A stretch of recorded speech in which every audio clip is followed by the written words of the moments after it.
Sims, just 85 days until launch. Indeed, super excited to get a little bit more hands-on with everybody else today. You know, Gamescom, gonna be good. Hey, me as well. Hey there, I'm Andy Bravo-Dudinsky, former pro Halo coach, and joining me today is my European counterpart and esports shoutcaster, Richard Sims. Thanks, Bravo. As we just saw, the Halo multiplayer legacy continues to evolve in Halo 5 Guardians, and today it's all about Arena.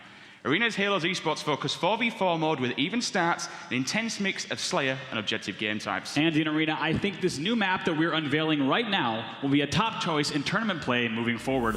Let's take a look at Coliseum, which has everything that makes a great competitive Arena experience.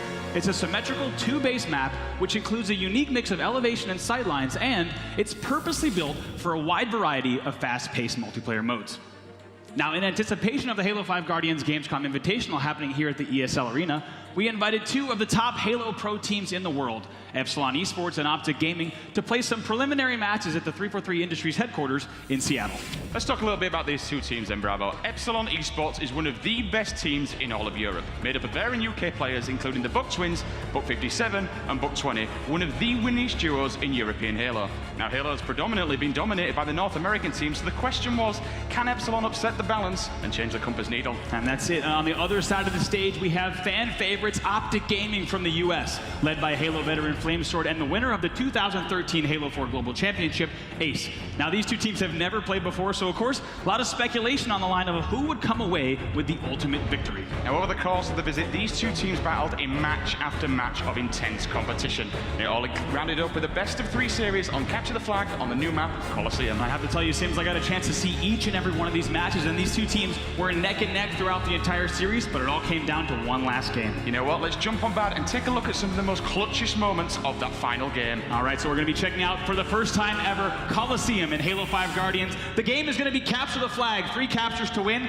or the top score after 12 minutes. Our 2 teams in red will be OpticGaming, and in blue, it'll be Epsilon ESports. Going to kick things off here with Flamesword off the break. But Sims, one of the first things you're going to notice are the player outlines here. Halo 5 Guardians has made some major investments in esports features, and some of that is giving players better camera and spectator tools to make sure they can tell the best story they can during a match. Take a look at this. Flamesword picks up the double kill. And now we move across at the moment. It's Jimbo coming back on the defensive. He knows someone's in the cave. Grenade goes in. He spots Ace. Ace has got the sniper rifle. This will be a big kill, which he manages to get. The flag is there. However, he turns around, spots Maniac, takes him down. Big double kill, and he gets the return as well. Yes, big plays from Jimbo indeed, but on the other side of the map for Team Europe, it's Buck 20 grabbing the second overshield of the game for his squad, Epsilon ESports. He's going to use that to push into the enemy base and grab the first flag of the match. Take a look at that on your screen. Flag juggling has returned here in Halo 5 Guardians as Buck 20 escorts that flag all the way across the map and overshield in hand. He finally gets a little bit of late pressure though as he rounds this corner, but in doing so, Sims,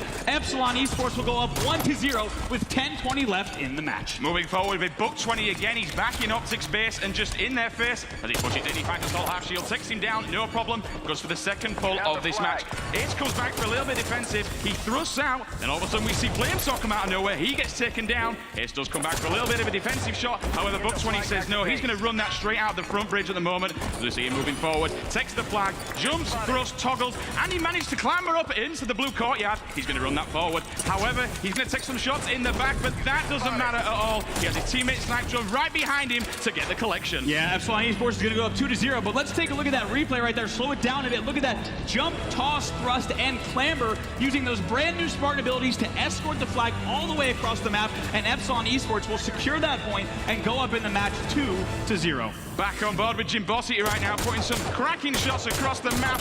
Managed to land a headshot with the Magnum. Turns to his left, he's going to get some defense there. Finds Ace, grenade goes in. Will he clean up this kill? Yes, he does indeed as he thrusts around the corner, finds Assault, takes him down. Another big double kill for Jimbo. But there's more in store for Jimbo here. Take a look at this. The overshield power-up is about to drop. Here he comes. Boom! Lands the Spartan charge, stealing the overshield out from underneath the OpticGaming setup. Sims, we got to run that back one more time. That overshield power-up so pivotal, but look at this. Jimbo with 4 enemy players on his screen. He swoops in here, landing that perfectly timed Spartan charge.